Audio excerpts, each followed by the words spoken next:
হঠাৎ এমন পেছন থেকে কেউ জড়িয়ে ধরায় প্রেমা নিজেও হতভম্ব। প্রেমার সামনে বরাবর একটা আয়না আছে। সেই আয়নায় প্রেমা স্পষ্ট দেখতে পেল উচ্ছ্বাসকে। নিজেই ধাক্কা দেবে এর আগেই উচ্ছ্বাসী হঠাৎ করে প্রেমাকে ছেড়ে দিয়ে দূরে সরে দাঁড়ালো।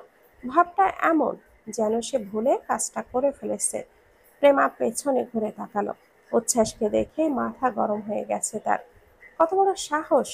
তাকে জড়িয়ে ধরেছে। কাঠিন্য গলায় বলে উঠল প্রেমা। এইসব ছ্যাঁচড়ামির মানে কি?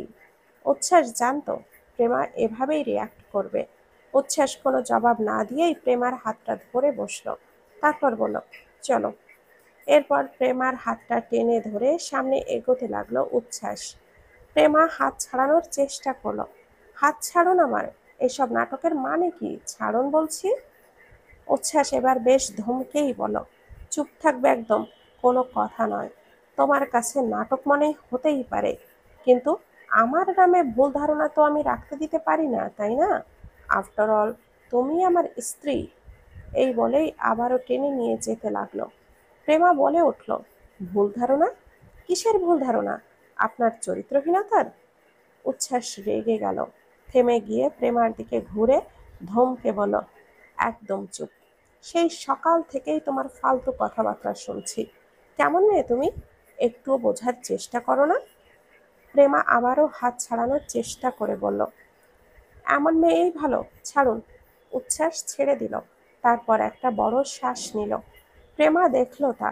উচ্ছ্বাস সামনের দিকে তাকিয়ে বলল, দেখো প্রেমা, যা দেখছো আর যা ভাবছো সেটা একদমই ভুল ধারণা। ওই মেয়েটাকে আমি চিনিও না। সে তোমার মাঝে আমার ব্যাপারে ভুল ধারণা ঢুকিয়ে দিতে চাইছে। If you don't believe me, okay, you can investigate this matter. Prema ভুরু বেঁকিয়ে তাকিয়ে মুখ বেঁকিয়ে বলল, আমার তো আর খেয়ে দেয়ে কাজ নেই যে ফালতু বিষয়ে টাইম ওয়েস্ট করব।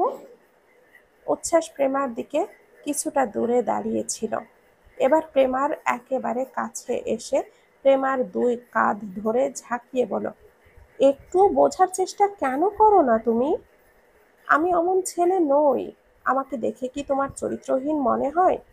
হ্যাঁ, এই মেয়ে, তুমি ছাড়া আমার জীবনে কোনো দ্বিতীয় নারী নেই। কথাটা বলেই উচ্ছ্বাস থেমে গিয়ে দূরে সরে দাঁড়ালো। নিজের কথাতে নিজেই অবাক হলো। হাস কি ও পাগল হয়ে গেল নাকি?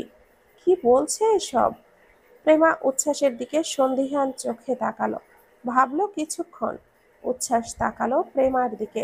তারপর ধীর কণ্ঠে বলে উঠল, সরি, আমি অমন ছেলে নই যেমনটা তুমি ভাবছো। উচ্ছ্বাস কিছুক্ষণ দাঁড়ালো।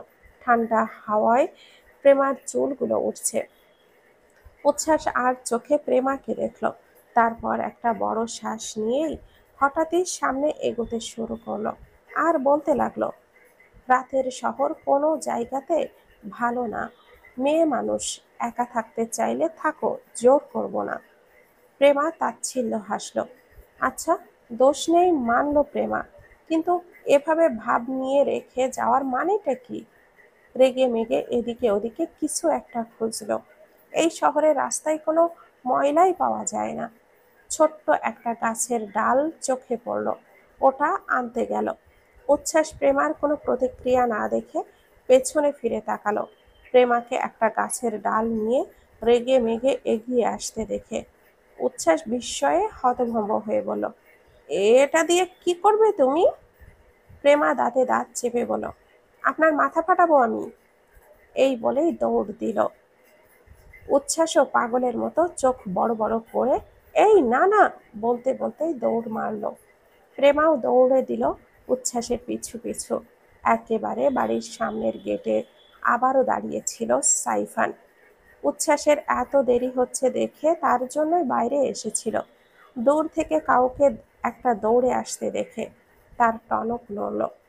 ভালোভাবে তাকাতেই দেখল উচ্ছ্বাস দৌড়ে আসছে। শুধু উচ্ছ্বাসই না, ওর পেছনে একটা মেয়েকেও দেখা যাচ্ছে। সাইফান তো অবাক, এরা এই রাতে ম্যারাথন দৌড়ে নেমেছে নাকি? উচ্ছ্বাস এসে সাইফানের পেছনে দাঁড়ালো আর কোমরে হাত দিয়ে হাঁপাতে লাগলো। এলো প্রেমাও। প্রেমাও কোমরে হাত দিয়ে হাঁপাচ্ছে। সাইফান তো অবাক, এই তো তার ভাবি। সাইফান বলে উঠল, হয়েছেটা কি? উচ্ছ্বাস হাঁপাতে হাঁপাতে প্রেমার দিকে আঙ্গুল তাক করে বলল, ওহ ওহ, মাথা ফাটাবে, বাঁচা আমাকে। ও এমনিতেও। একটু থামলো, তারপর আবার বলল, নাইফের হাতে ভেঙে দিয়েছে। প্রেমা বলে উঠল, এবার আপনার মাথা ফাটিয়ে তারপর আমি শান্ত হব। সাইফান হাসল এদের বাচ্চামো দেখে। মাথা চুলকে উচ্ছ্বাস বলল, ভাই, বউয়ের হাতে একটু না হয় মাথা ফাটালি, আমি তো আছি ডাক্তার হিসেবে। উচ্ছ্বাস সাইফানকে ওপর নিচ তাকালো, চোখ বড় বড় করে বলল, ভাই নামের কলঙ্ক শালা। এর মাঝে প্রেমা হাতে থাকা ডালটা ছুঁড়ে মারল উচ্ছ্বাসের দিকে। উচ্ছ্বাস সরে গেলে আর লেগে গেল সাইফানের মাথায়। সাইফান মাথায় হাত দিয়ে পেছনে ফিরে তাকালো। প্রেমা ভুরু কুঁচকে তাকিয়ে আছে। সাইফানের মাথা ঘুরছে। উচ্ছ্বাস তাকিয়ে আছে। সাইফানকে একটু ধরল। সাইফানের মাথা ঝিমিয়ে গেছে। আকস্মিক আক্রমণে হতভম্ব সবাই। দারোয়ানও দেখছে তামাশা। উচ্ছ্বাস সাইফানকে বলল, ডাক্তার তো, নিজের চিকিৎসা না হয় নিজেই করে নিস। সোফায় তিনজন তিন দিকে বসে আছে। মাঝখানের সোফায় সাইফান বসে, আর দুই দিকে উচ্ছ্বাস আর প্রেমা। সাইফান একবার উচ্ছ্বাস তো আর একবার প্রেমার দিকে তাকালেও বাকি দুজন মুখ ঘুরিয়ে দুজন দুই দিকে তাকিয়ে আছে। বেশ অনেকক্ষণের নীরবতা ভেঙে সাইফান বলে উঠল, দোষ দুজনেরই। দুজনেই সাইফানের দিকে বিস্ফোরিত চোখে তাকালো। সাইফান পড়ল এক বিপদে। সে দাঁড়িয়ে গেল, বলল, আমার ঘুম পাচ্ছে, আমি ক্লান্ত, তোমরা বসে বসে ঝগড়া করো। এই বলেই চলে যাচ্ছিল। উচ্ছ্বাস উঠে দাঁড়িয়ে তাকে আটকে বলল, এই জমের সাথে আমাকে রেখে যাচ্ছিস? প্রেমা তেড়ে এলো, জম কাকে বলছেন? উচ্ছ্বাস বলল, তোমাকেই বলছি। আমি আপনার মাথা হাতুড়ি দিয়ে পাঠাবো। কি হাতুড়ি? কিন্তু আপনি হাতুড়ি পাবেনই বা কোথায়? প্রেমা সোফার কাছে গিয়ে নিজের সাইড ব্যাগটা থেকে হাতে নিয়ে চেন খুলে একটু ঘেটে একটা হাতুড়ি বের করতেই চমকে চোখ কপালে উঠে যাওয়ার জোগাড়। সাইফান উচ্ছ্বাসের পেছনে গিয়ে লোকালো। উচ্ছ্বাস তোতলাতে তোতলাতে বলল, এসব ফালতু জিনিস সাইড ব্যাগে কি করে? প্রেমা উচ্ছ্বাসের দিকে এগিয়ে আসতে আসতে বলল, আপনাদের মতো লোকেদের মাথা ফাটানোর জন্য ব্যাগে চুপচাপ বসে থাকে। উচ্ছ্বাস বলল, আমার, আমি কি করেছি? প্রেমা উচ্ছ্বাসের কাছে এসে বলল, মাথায় একটা দে, তারপর বুঝে যাবেন। সারাদিন বৃষ্টি হচ্ছে আজ। এডিনবার্গে বৃষ্টি পড়লে শহরের আলাদা এক সৌন্দর্য দেখা যায়। প্রেমা আপাতত বারান্দায় বসে আছে।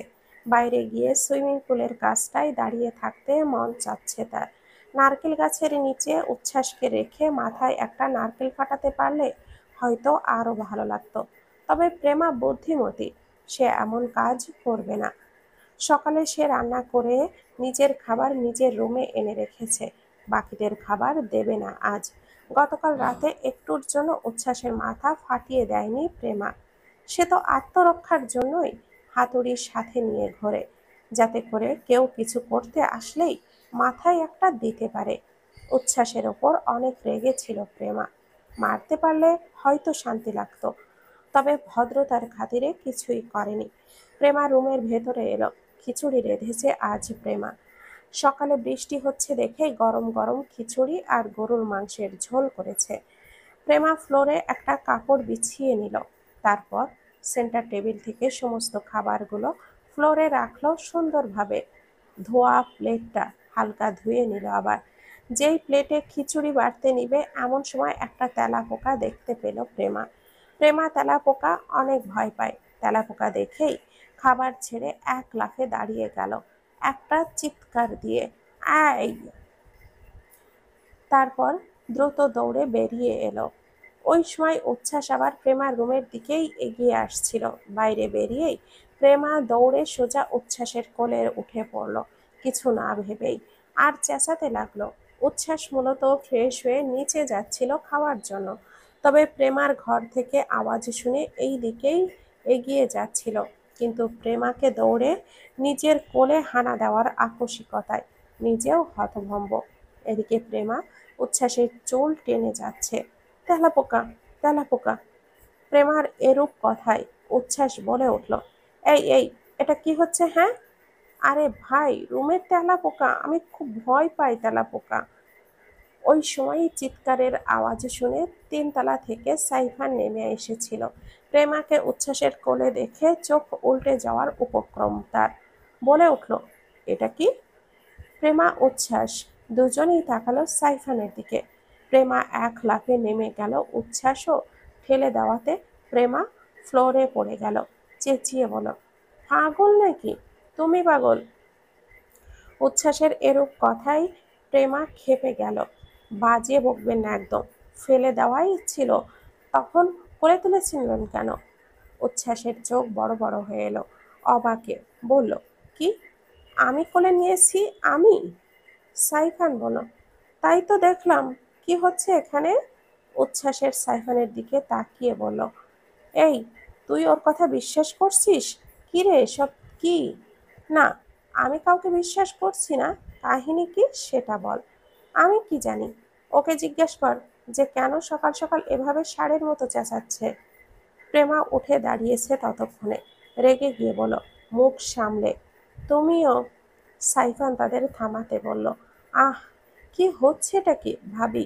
তুমি আমাকে বলো কি হয়েছে।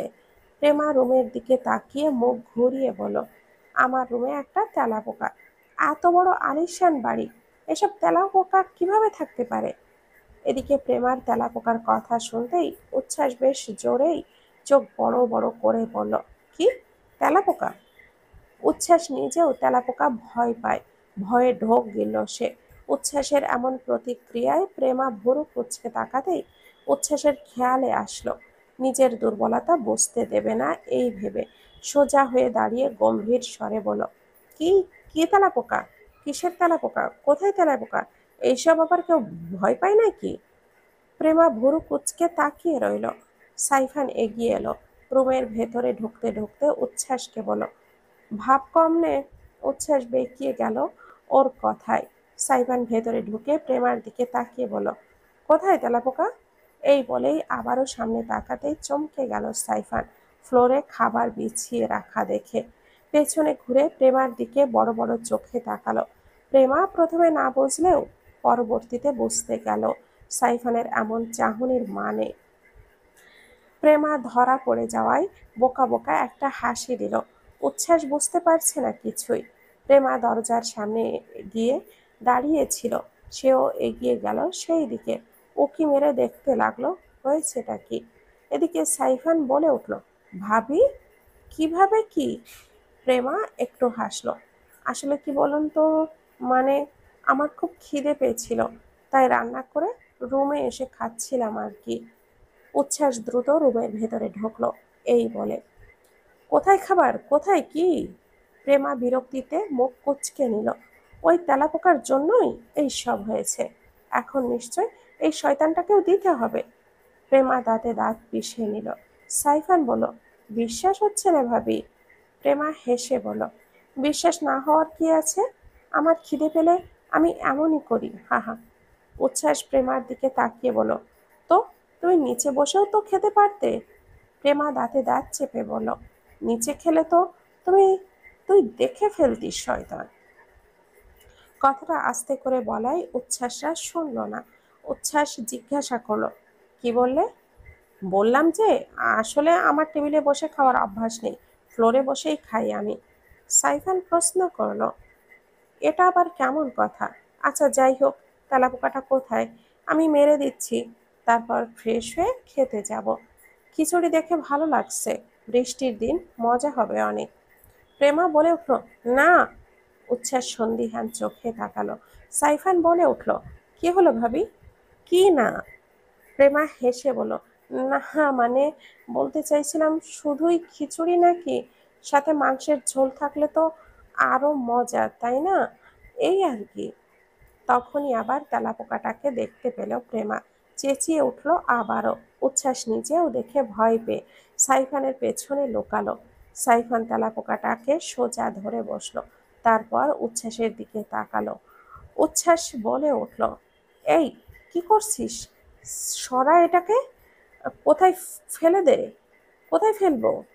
ফেলে দেওয়ার জায়গা না থাকলে খেয়ে ফেল গরু। সাইফান আরেকটু উচ্ছ্বাসের কাছে এগিয়ে এসে বলল, তোকে খাইয়ে দেই, এখান থেকে যা। সাইফান বেরিয়ে গেল হেসে। প্রেমা সরে সরে দাঁড়ালো। সাইফান চলে যেতে প্রেমা উচ্ছ্বাসের দিকে রাগে চোখে তাকালো।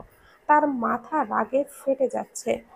একে এখনই কয়েকটা উত্তম মাধ্যম দিতে মন চাইছে, তবে স্বামীকে মারা শোভা পাবে না। উচ্ছ্বাস ভুরু কুঁচকে প্রেমাকে ঘুরে ঘুরে দেখতে দেখতে সামনে এগিয়ে এলো। প্রেমা পড়ছে না একেবারে মাথা ফাটিয়ে দিতে, তবুও ভয়ানক এক হাসি দিয়ে তাকিয়ে রইল। উচ্ছ্বাস দরজার কাছে গিয়ে বলল, হাসির পেছনে অবশ্যই ভয়ানক মনোভাব লুকিয়ে। প্রেমা চোখ বুজে দাঁতে দাঁত চেপে নিল।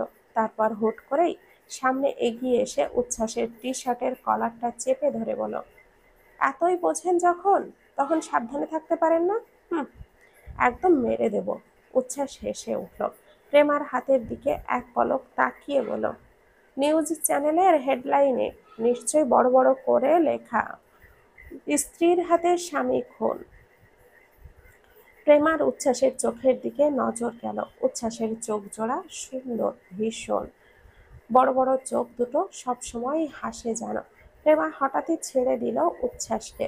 উচ্ছ্বাসকে ধাক্কা দিয়ে মুখের উপরে দরজাটা লাগিয়ে দিল। উচ্ছ্বাস বোকার মতো তাকিয়ে রইল। প্রেমা না চাইলেও খাবারগুলো ডাইনিং টেবিলের ওপর এনে রেখে দিল। সাইফান নেমে গেল। উচ্ছ্বাস আগে থেকেই বুকে হাত গুজে বসেছিল। সাইফান চেয়ারটা টেনে বসতে বসতে বলল, ভাবি, তুমি বসে পড়ো, একসাথেই খাবো। আমার আবার খেয়ে দিয়ে একটু বাইরে যেতে হবে। উচ্ছ্বাস প্রেমাকে ফাঁসাতে তাড়াতাড়ি করে বলে উঠল, ওর তো ডাইনিং টেবিলে বসে খাওয়ার অভ্যাস নেই, আর ও তো খেয়েছেই। প্রেমা বসতেই নিচ্ছিল। উচ্ছ্বাসের এমন কথায় মাথায় আগুন ধরলেও হেসে বলো, হ্যাঁ হ্যাঁ, তাই তো, আপনারা খান, খুব ভালোভাবেই খান। সাইফান বলে উঠল, সত্যি কি খেয়েছো ভাবি? হ্যাঁ দেবরজি, খেয়েছি। আপনারা খান এখন, পেট ভরে গিলে গিলে খান। শেষ কথাটা চিবিয়ে চিবিয়ে উচ্ছ্বাসের দিকে তাকিয়ে বলল। উচ্ছ্বাস প্রেমার দিকেই তাকিয়ে পানি খাচ্ছিল। প্রেমার এমন কথায় পানি মুখ থেকে বেরিয়ে সামনে ছিটকে পড়ল। সাইফান তড়িঘড়ি করে বলে উঠল, এই, তোর কি হয়েছে? প্রেমা রাগী চোখে তাকিয়ে আছে উচ্ছ্বাসের দিকে। এগিয়ে উচ্ছ্বাস কাপড় দিয়ে তার সামনে পানি পড়া অংশটুকু মুছতে মুছতে বলল, না না, আর কি হবে, কিছু না, তুই চুপচাপ খা। খাওয়া শুরু করলো দুজন। সাইফান আবারও মুখে নিতেই বেশ মজা পেল। খাওয়া আরম্ভ করলো সে। এদিকে উচ্ছ্বাসও এক লোকমা খিচুড়ি মুখে নিতেই চোখ বড় বড় হয়ে এলো। সাইফানের দিকে চোখ বিড়বিড় করে বলে উঠল। সাইফানকে মজা করে খেতে দেখে প্রেমার দিকে তাকালো। প্রেমা উচ্ছ্বাসের দিকেই দাঁত কেলিয়ে হেসে তাকিয়ে আছে। ঢাকার এক অভিজাত হাসপাতালের আইসিইউ ইউনিটের সামনে মানুষের ভিড় জমতে শুরু করেছে সকাল থেকে। মন্ত্রী মহসিন তাজওয়ার হঠাৎই অসুস্থ হয়ে পড়েছেন। তার বুকের ভেতরে ব্যথা শুরু হয়েছিল হঠাৎই। আর সময় নষ্ট না করেই স্ত্রী উপমা তাজওয়ার সহ মুকিত তাজওয়ার এসেছেন। মইনুল তাজওয়ারের হাসপাতালে নিয়ে আসা হয়েছে, কারণ শত্রুপক্ষের তো আবার অভাব নেই। উপমা তাজওয়ারের মুখ ফ্যাকাশে হয়ে আছে, চোখে অজস্র দুশ্চিন্তার ছাপ। স্বামীর প্রতি তার দৃঢ় ভালোবাসা আর আতঙ্ক দুটোই মিলেমিশে তাকে একদম নিস্তব্ধ করে রেখেছে। মন্ত্রী হওয়ায় মহসিন তাজওয়ারকে নিয়ে মানুষের আগ্রহ বরাবরই অনেক। খবর ছড়িয়ে পড়তে বেশি সময় লাগেনি। একে একে দলের নেতা, সরকারি কর্মকর্তা, পরিচিত ব্যবসায়ী, এমনকি সংবাদ মাধ্যমও এসে হাজির হলো হাসপাতালের সামনে। করিডোর জুড়ে ভিড়। পুলিশরা চেষ্টা করছে শৃঙ্খলা রাখতে। প্রথমে যারা এলো তারা ছিল ঘনিষ্ঠ রাজনৈতিক সহকর্মী। চোখে মুখে উদ্বেগ নিয়ে তারা উপমাকে আশ্বাস দিল, ভাবি, চিন্তা করবেন না, ডাক্তাররা সর্বোচ্চ চেষ্টা করছেন, উনি তাড়াতাড়ি সুস্থ হয়ে উঠবেন। কিন্তু উপমা তাজওয়ারের অন্তরে ভয়টা থেকেই গেল। তিনি জানেন মহসিন তাজওয়ারের অসুস্থতার খবরটা শুধু মানবিক উদ্বেগই ডেকে আনবে না, সঙ্গে নিয়ে আসবে অন্য কিছুও। কারণ তার স্বামী শুধু বন্ধু নেই, আছে অসংখ্য শত্রুও। কিছুক্ষণ পর সেখানে পলাশ মির্জা সহ আফরা বেগমও এলেন। আফরা বেগম এসে উপমা তাজওয়ারের পাশে দাঁড়ালেন। আফরা বেগমকে কাছে পেয়ে কিছুটা শান্ত হলেন উপমা তাজওয়ার। পলাশ মির্জা মুকিত তাজওয়ারকে জিজ্ঞেস করলেন, মহসিনের কি অবস্থা? এখনো সেন্সলেস। চিন্তা করিস না, ঠিক হয়ে যাবে সব। উচ্ছ্বাস জানে? মুকিত তাজওয়ার উপমা বেগমের দিকে তাকালেন। উপমা বেগম বলেন, না, কিছুই জানায়নি। ছেলে মেয়ে দুটো চুপচাপ রয়েছেই যখন, তখন আর। আফরা বেগম বলে উঠলেন, ওদের জানানো উচিত উপমা। উপমা বেগম কিছু বললেন না, চুপ রইলেন। দুপুরের দিকে হাসপাতালের পরিবেশ বদলাতে শুরু করলো। কয়েকজন প্রতিপক্ষ রাজনীতিবিদও এসে হাজির হলেন। বাইরের সাংবাদিকরা ফিসফিস করে বলছে, দেখেন তো, যারা তার বিরুদ্ধে গতকালও সংবাদ সম্মেলনে কথা বলেছিল, আজ তারা আবার হাসপাতালে এসেছে। তাদের হাসি, করমর্দন আর মিষ্টি ভাষার খোঁজ নেওয়া দেখে উপমার বুকটা হিম হয়ে গেল। পলাশ মির্জার সাথেও কুশল বিনিময় করতে চাইলেন তিনি, কিন্তু পলাশ মির্জার গার্ডরা ওনাদের সেই সুযোগটা দিলেন না। পলাশ মির্জা জানেন এ আগমন সহানুভূতির কারণে নয়, বরং রাজনীতির খেলাও এখানে লুকিয়ায়িত আছে। আইসিইউর ভেতরে মহসিন তাজওয়ার অচেতন, কিন্তু বাইরে যেন নাটকের আসর বসেছে।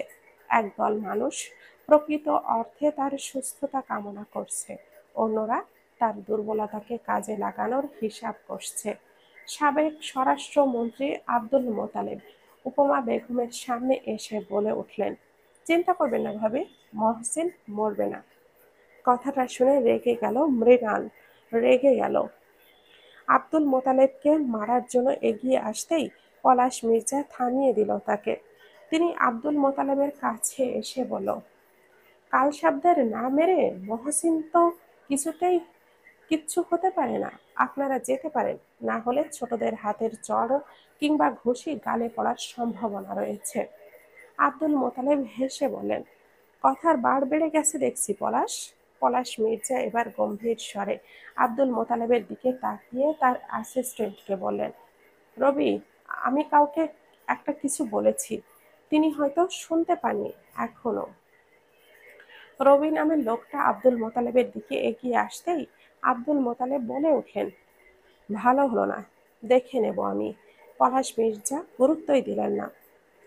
উচ্ছ্বাসের চোখ লাল হয়ে আছে, ঝাল লেগেছে ভীষণ। উচ্ছ্বাস ঝাল খেতে পারে না, কিন্তু ওই বদমাইশ মেয়েটা তার খাবারে ইচ্ছে মতো ঝাল দিয়ে দিয়েছে। কিন্তু এইসব কাজ কখন করেছে প্রেমা? মেয়েটা এত বিচ্ছু কেন? এই মেয়ে এখানে থাকলে তো উচ্ছ্বাস না আবার মরে টরে যায়। এদিকে সাইফান অনেকক্ষণ যাবৎ মুখ টিপে টিপে হাসছে। হঠাৎই বলে উঠল, বাই দ্য ওয়ে, খিচুড়িটা কিন্তু দারুণ ছিল। চুপ থাক বেটা, তোকে আমার তরফ থেকে ইচ্ছে মতো ঝাল দিয়ে দেওয়া উচিত ছিল। সাইফান একবার এদিকে ওদিকে তাকালো, বলল, দেখ একটা জিনিস, ভাবি কিন্তু হেব্বি চালাক। তোকে কিভাবে কুপকাত করলো বল? তুই আজকেই চলে যাবি আমার বাসা ছেড়ে।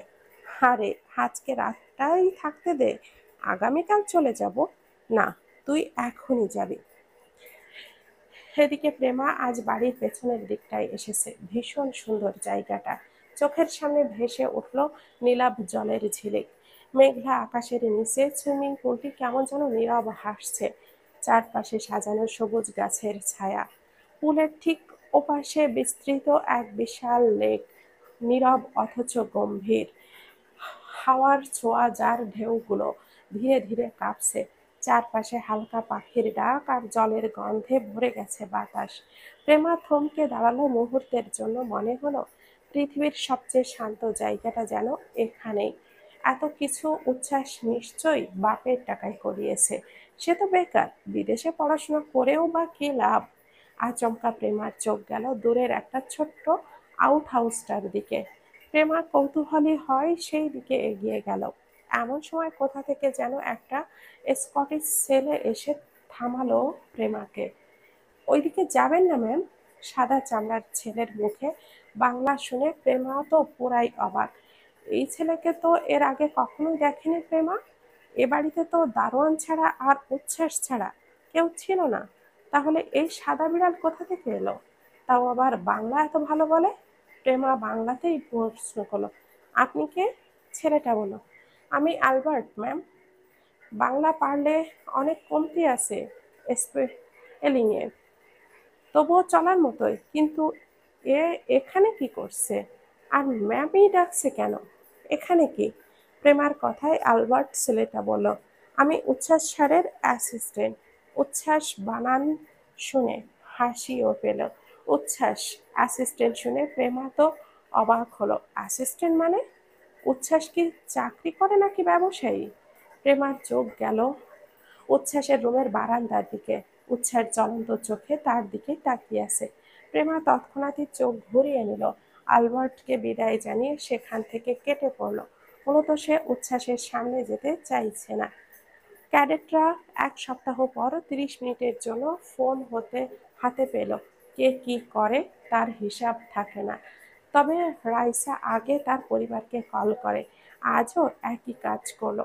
কিছুক্ষণ বাবা মায়ের সাথে কথা বলে ফেসবুকে ঢুকতেই নোটিফিকেশনের ঝড়। অনেক ফ্রেন্ড রিকোয়েস্ট এসেছে। এর মাঝে ওর চোখ আটকে গেল একটার উপর। আইডির নাম সাইফান তাজওয়ার। ছেলেটাকে চেনে না রাইসা, তবে তাজওয়ার ট্যাগটা দেখে বুঝলো এ হয়তো তাজওয়ার পরিবারের সদস্য।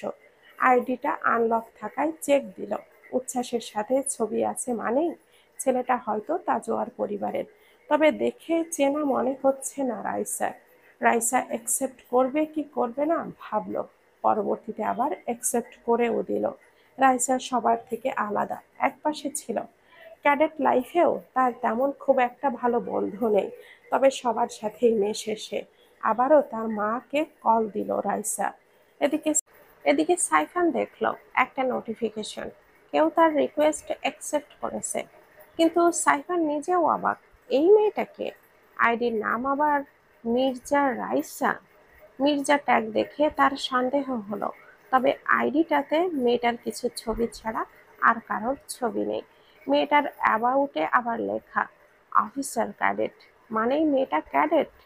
সাইফার নিজেও অবাক, এই মেয়েকে সে কবে রিকোয়েস্ট দিয়েছে সে নিজেও জানে না। আজই তো প্রথম দেখছে। কি হয়েছে? উচ্ছ্বাসের ডাকে ধ্যানে ফিরল সাইফানের। উচ্ছ্বাস সোফায় ধপ করে বসে পড়ল। তারপর চিন্তিত কণ্ঠে বলল, বাবা হসপিটালে আছে। আমি যেতে চাইছিলাম, কিন্তু মা কেন যেন নিষেধ করে দিয়েছে। সাইফান উচ্ছ্বাসের কাঁধে হাত রেখে বলল, বড় আব্বা ঠিক হয়ে যাবেন। উচ্ছ্বাস ফোঁস করে শ্বাস ফেলল। তখনই প্রেমা সিঁড়ি বেয়ে এক প্রকার দৌড়ে আসতে দেখা গেল। সাইফান আর উচ্ছ্বাস দুজনেই একবার দুজনের দিকে তাকালো প্রেমার হাতে কিছু একটা দেখে, যাকে যাচ্ছে কালো রঙের। প্রেমা এসে সোজা সেটা উচ্ছ্বাসের মুখের উপরে ছুঁড়ে মারল আর চেঁচিয়ে বলল, সি, এইসব আমার রুমে রাখার মানেটা কি? উচ্ছ্বাস হাতে নিয়ে দেখল একটা আন্ডারওয়্যার। ভালোভাবে খেয়াল করতেই দেখল এটা তারই। সাইফান মুখ অন্যদিকে ঘুরিয়ে হেসে দিল। এদিকে উচ্ছ্বাস তো ব্যাককলের মতো করে তাকিয়ে রইল। প্রেমা আবারও বলে উঠল, এত নোংরা হয় কিভাবে একটা মানুষ? ছি ছি ছি। এই, চেঁচানো বন্ধ করো। এটা কি আমি ইচ্ছে করে না রাখলে এটা টয়লেটের ভেতরে আসলো কিভাবে? সাইফান তাদের কথার মাঝে বলে উঠল, দেখো, এটা তোমাদের মধ্যকার বিষয়, কখন হয়তো কি। উচ্ছ্বাস চোখ রাঙাতেই সাইফান উঠে চলে গেল সেখান থেকে। হো হো করে হাসতে ভুলল না। উচ্ছ্বাস প্রেমার সামনে এলো, বলল, তোমার আক্কেল নেই? এভাবে পাবলিকলি বলার কি আছে? পাবলিকলি কোথায়? আর এমন কাজ করলে তো এভাবেই বলার কথা। আমার তো উচিত ছিল মাইকে করে এটা পুরো শহরকে দেখানো। উচ্ছ্বাস আরেকটু এগোলো, রেগে মেগে বলো, আমার মান সম্মান রাখবে কি তুমি? প্রেমাই এগোলো, আঙ্গুল তুলে বলো, আপনার মান সম্মান বলে কিছু আছে আদৌ? দেখো, তুমি একটু বেশি করছো। এটা তো কিছুই না, আরো অনেক কিছু করব আমি। উচ্ছ্বাস নিজের মাথার চুল টেনে ধরে বলল, আমি কিন্তু অনেক রেগে যাব। প্রেমা উচ্ছ্বাসের টি শার্টের কলারটা ধরে বলল, আপনার রাগ কি আর আমি ভয় পাই নাকি? উচ্ছ্বাস প্রেমার ২ হাত ধরে বলল, এই এই, আমার টি শার্টের কলার ধরো কেন? প্রেমা বলল, আমার হাত ধরেছেন কেন? ছাড়ুন, ছাড়ুন বলছি। উচ্ছ্বাস আরেকটু জোরালো ভাবে ধরল প্রেমার হাত, বলল, এত কাছে এসেছো কেন? তবে যদি ছাড়াতেই চাও। প্রেমার শির দ্বারা বেয়ে শীতল স্রোত বয়ে গেল যেন, ধাক্কা দিয়ে উচ্ছ্বাসকে সরিয়ে দিল। উচ্ছ্বাসও অন্যদিকে ঘুরে তাকালো। সে যে কি করে না সে! অবশ্য বয়সটাই এমন যে ইদানিং বউকে দেখলে অদ্ভুত লাগে। কলিং বেলের আওয়াজে দুজনের হুঁশ এলো। উচ্ছ্বাস দ্রুত দরজা খুলতে গেল। দরজা খুলে পুলিশকে দেখে উচ্ছ্বাস তো পুরোই অবাক। অবাক হলো প্রেমাও। কিন্তু কি হয়েছে? একটা পুলিশ উচ্ছ্বাসের দিকে একবার তাকিয়ে অন্য পুলিশদের নির্দেশ করে বলল, অ্যারেস্ট হিম। পুলিশের কথা শুনে উচ্ছ্বাস আর প্রেমা দুজনেই চমকে গেল। একজন পুলিশ এসে উচ্ছ্বাসের হাতে হাতকড়া পরিয়ে দেওয়ার আগেই উচ্ছ্বাস বলে উঠল, what happen officer? Have you done anything wrong? Police অফিসারটি বলে উঠল, a complain has been made against you for abusing your wife. What? উচ্ছ্বাস এতটাই চমকালো যে মুখ থেকে শব্দটা একটু জোরেই বের হলো। আবারও বলো, maybe you are making a mistake somewhere. There's no better husband in the world then. এই বলে প্রেমার দিকে তাকালো উচ্ছ্বাস। এই মেয়ে তার মান সম্মান ডুবিয়েই ছাড়বে। এর একটা ব্যবস্থা অবশ্যই করতে হবে। পুলিশ অফিসারটা উচ্ছ্বাসের কথাই বলে উঠল, we want to here from your wife. She is the one who has made this objection. উচ্ছ্বাস চোয়াল শক্ত করে প্রেমার দিকে তাকালো। প্রেমা দাঁত কেলিয়ে হাসলো একটু, তারপর বলল, I am sorry, we have a quarrel, but now everything is fine again. I apologized for troubling you like this. উচ্ছ্বাস বলে উঠল, yes, it was just a little trouble officer. You may go now. If you waste our time like this a second time, we will be arrested first. Police অফিসারটি প্রেমার উদ্দেশ্যে কথাটা বলে চলে গেল। তারা উচ্ছ্বাসের ষাঁড়ের মতো ফুঁসছে প্রেমার দিকে তাকিয়ে। প্রেমা উচ্ছ্বাসের এমন ভাব দেখে এখানে না থাকার সিদ্ধান্ত নিল। প্রেমা পেছনে পা চালালো আস্তে ধীরে। উচ্ছ্বাস তড়িৎ গতিতে সিংহের মতো গর্জন করতে করতে এগিয়ে এলো কাছে। ভাবটা এমন, প্রেমা তার শিকার। এসেই প্রেমার হাতটা এমনভাবে ধরল, প্রেমার মনে হলো তার হাত এখনই ভেঙে যাবে। উচ্ছ্বাস প্রেমার হাতটা ধরে প্রেমাকে নিজের কাছে আনলো আর চোয়াল শক্ত করে দুনিয়ার সমস্ত রাগ ঢেলে বলল, এসব ফালতুমি ছাড়া আর কোনো কাজ নেই তোমার? হ্যাঁ, আমাকে এত হয়রানি করাচ্ছ কেন? মেরে দেবো একদম। প্রেমা আর্তনাদ করতে করতে বলল, হাত ছাড়ুন বলছি।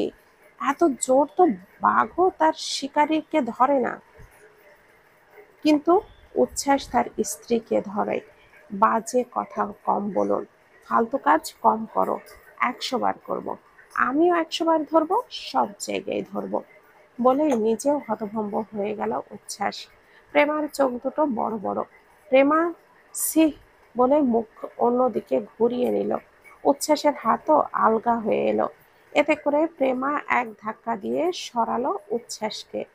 উচ্ছ্বাস বলে উঠল, দেখো, আমি ওটা বলতে চাইনি। দেখুন, আপনি আমার থেকে দূরেই থাকবেন। এই বলেই প্রেমা চলে যেতে লাগলো। উচ্ছ্বাস বিড়বিড় করে বলল, বেশি দূরে দূরে রাখলেও তো সমস্যা। আমার বাবা মা তো নাতি নাতনির মুখই দেখবে না। উপমা বেগম চিন্তিত হয়ে কেবিনের বাইরে বসে আছেন। হঠাৎই একজন নার্স এসে বলেন, স্যারের জ্ঞান ফিরেছে ম্যাম, আপনি আসুন, দেখা করতে পারেন। উপমা বেগম দ্রুত উঠে দাঁড়িয়ে এক প্রকার দৌড়ে ভেতরে গেলেন। নার্স বাকিদের উদ্দেশ্যে বলেন, আপনারা পরে যাবেন প্লিজ, ভিড় জমাবেন না এখন। ভেতরে এসে উপমা বেগম দেখলেন ফ্যাকাশে মুখে শুয়ে থাকা নিজের স্বামীকে। মহসিন তাজওয়ার চোখ বুজে শুয়ে আছে। উপমা বেগম গিয়ে ওনার বেডের পাশের চেয়ারটায় বসলেন। টের পেলেন মহসিন তাজওয়ার। হালকা আওয়াজে তিনি বলে উঠলেন, আমার হয়তো চলে যাওয়ার দিন চলে এসে গেছে উপমা। আমি খুব ক্লান্ত। উপমা বেগম স্বামীর হাতটা ধরে বলেন, এভাবে বলবেন না, তুমি এখনো অনেক স্ট্রং। তবে হ্যাঁ, তোমার হয়তো এখন সবকিছু থেকে অবসর নেওয়া উচিত। আমার দায়িত্বটা যদি উচ্ছ্বাস নিয়ে নিত। উপমা বেগম চিন্তিত হয়ে পড়লেন। উচ্ছ্বাস রাজনীতির সম্পর্কেও অবগত নয় বলে উঠলেন। রাজনীতি নিয়ে তো উচ্ছ্বাসের কোনো ধারণাই নেই। দায়িত্ব যদি নেয়, চিন্তা নেই, ও সবকিছুই পারবে। কিছু মাস আমার সাথে থাকলেই হবে। উপমা বেগম বলেন, ছেলে মেয়ে দুটোর তো এখনো কিছু ঠিক হয়নি বোধ হয়। থাকুক আরো কিছুদিন, তারপর পরামর্শ করা যাবে। ঠিক বলেছ। এই বলেই কাশতে লাগলেন মহসিন তাজওয়াল। উপমা বেগম উদ্বিগ্ন হয়ে পড়লেন। উচ্ছ্বাস রেডি হয়ে নিচে নামছিল। সাইফান কিছুক্ষণ আগেই চলে গেছে। কিসের নাকি কাজ পড়ে গেছে তার। ইমার্জেন্সি ফ্লাইটের সিট কেটেছে। তার ভাগ্য ভালো, সিট অ্যাভেলেবেল ছিল। প্রেমা নিজের রুমে বসে না জানি কি ভাবছে আবারও। বোধহয় উচ্ছ্বাসকে কিভাবে জব্দ করবে এই নিয়েই ভাবছে। উচ্ছ্বাস হাসল খানিক। মেয়েটা এত বাচ্চাটে, অবশ্য আবার গম্ভীর ধাঁচেরও। ভয়ানক দজ্জাল বউ তার। তখনই আলবার্ট এলো সেখানে। Sir, we have to go quickly. উচ্ছ্বাস হাত ঘড়িতে সময় দেখে নিল। আলবার্ট বলল, দেরি হবে কি? আলবার্ট একটু হেসে বলল, হ্যাঁ স্যার। প্রেমা নিচে নামছিল পানি আনার জন্য। আলবার্ট বাইরে চলে গেল গাড়ি বের করার জন্য। বাড়িটা ভীষণ বড়, একা যে কারোরই থাকতে ভয় লাগবে। উচ্ছ্বাসকে রেডি হতে দেখে প্রেমা না চাইলেও বলে উঠল, আপনি কোথায় যাচ্ছেন? উচ্ছ্বাস প্রেমার দিকে তাকালো, ব্যস্ততা দেখিয়ে বলল, হ্যাঁ। এই বলেই সামনে হাঁটা ধরলো। তখনই প্রেমা একবার এদিকে ওদিকে তাকালো। বাড়িটা কত শুনশান, নিস্তব্ধ এই বাড়ি। উচ্ছ্বাস ততক্ষণে বাইরে বেরিয়ে গেছে। প্রেমাও দিল এক দৌড়। উচ্ছ্বাস গাড়িতে উঠতেই যাবে, প্রেমাও দৌড়ে গিয়ে গাড়ির দরজাটা খুলে উঠে বসলো উচ্ছ্বাসের পাশের সিটে। উচ্ছ্বাস সহ অ্যালবার্টও হতভম্ব। প্রেমা মুখ ফুলিয়ে বলল, আমার এ বাড়িতে একা থাকতে ভয় লাগবে। আমি একা থাকতে পারবো না। শেষ বাক্যটা একটু জোরেই বলল। উচ্ছ্বাস মজা নেওয়ার জন্যই বলল, দেখো, আমি গুরুত্বপূর্ণ কাজে যাচ্ছি, তোমাকে বাড়িতেই থাকতে হবে। প্রেমা বলল, আপনি না বেকার? তাহলে কিসের কাজ? নিশ্চয়ই ফুর্তি করতে যাবেন। আমাকেও নিয়ে চলুন। আমি মোটেও এই বাড়িতে একা থাকবো না। উচ্ছ্বাসের খানিকটা রাগ হলো প্রেমার কথা শুনে। গাড়ি থেকে নেমে প্রেমাকে নামালো। তারপর নিজে গাড়িতে উঠে বসে আলবার্টকে বলল, চলো। প্রেমা তো বিস্মিত হয়েই তাকিয়ে রইল। আলবার্ট গাড়ি স্টার্ট দিল। প্রেমার ঠোঁটে ঠোঁট চেপে ধরল। তার এই বাড়িতে একা থাকতে সত্যি ভয় লাগবে। নিজের দুর্বলতা সে কখনোই প্রকাশ করে না, তবে এই ভয়ের কারণটা আলাদা। বাড়ির পেছনে ওই ছোট্ট গেস্ট হাউসটাই সবচেয়ে বড় ভয়ের কারণ। গাড়িটা মুহূর্তের মাঝেই গেট পেরিয়ে চলে গেল। প্রেমা দাঁড়িয়ে রইল সেখানে। এই লোকটাকে কখনোই ক্ষমা করবে না প্রেমা। প্রেমা ভেতরে এলো। মনে হলো কে যেন তার পেছনে দাঁড়িয়ে আছে। রান্নাঘরে কেউ আছে মনে হলো। ওপরে কেউ হাঁটছে মনে হলো। প্রেমা শুধু ঢোক গেল। আজই না আবার মরে যায় সে। এমন সময় পেছন থেকে কেউ এসে প্রেমার কাঁধে হাত রাখলো। প্রেমার ভয়ে হাত পা অসাড় হয়ে এলো। ঠান্ডা হাওয়া এসে লাগছে সাদিবের। সে গ্রামে ঘুরতে যাচ্ছে। রাত হলে পৌঁছাবে বোধহয়। মূলত গ্রামে যাওয়ার কারণ আছে, ঘোরাঘুরি তো নামমাত্র। তার মন ভালো নেই অনেক দিন যাবৎ। গাড়িটা হঠাৎই থেমে গেল। ড্রাইভারকে জিজ্ঞেস করতেই ড্রাইভার বলে উঠল, গাড়ির নিচে মনে হয় কেউ পড়েছে স্যার। সাদিব বিস্ময় নিয়ে বলল, মরে গেছে নাকি বেঁচে আছে? সাদিবের কথা শুনে ড্রাইভার বিস্মিত না হয়ে পারল না। ওনার তাড়ার জন্যই এত দ্রুত চালাচ্ছিলেন গাড়ি। রাত হওয়ায় আবার গ্রাম অঞ্চল এলাকা অন্ধকার, তার উপরে আবার বৃষ্টি পড়ছে। ড্রাইভার বলল, সেটা জানি না স্যার। দেখে এসো। ড্রাইভার না চাওয়া সত্ত্বেও নেমে পড়ল। কিছুক্ষণ পর এসে গাড়িতে উঠে বসে বলল, বেঁচে আছে স্যার। তাহলে ওভাবেই থাকুক। ড্রাইভার ঘামতে লাগলো। মূলত মেয়েটা মারা যায়নি, তবে যা হয়েছে তা দেখে ভয় পেয়েছে ড্রাইভার রহিম। সাদিব ড্রাইভারের দিকে তাকিয়ে রইল শুধু। কিছু হয়তো আজ করতে পেরেছে। সাদিব বলল, দাঁড়াও রহিম, মেয়েটা মারা গেছে? ড্রাইভার ভয় পেল, ঘাম ছুটে গেছে তার। ভয়ে ভয়ে বলল, স্যার, মেয়েটা কিন্তু গাড়ির নিচে পড়ে নাই, কিন্তু মায়ার মুখে দাগ, কাপড় ছেঁড়া। থামো। সাদীপ বুঝল সব। এবার সাদীপ নামলো গাড়ি থেকে।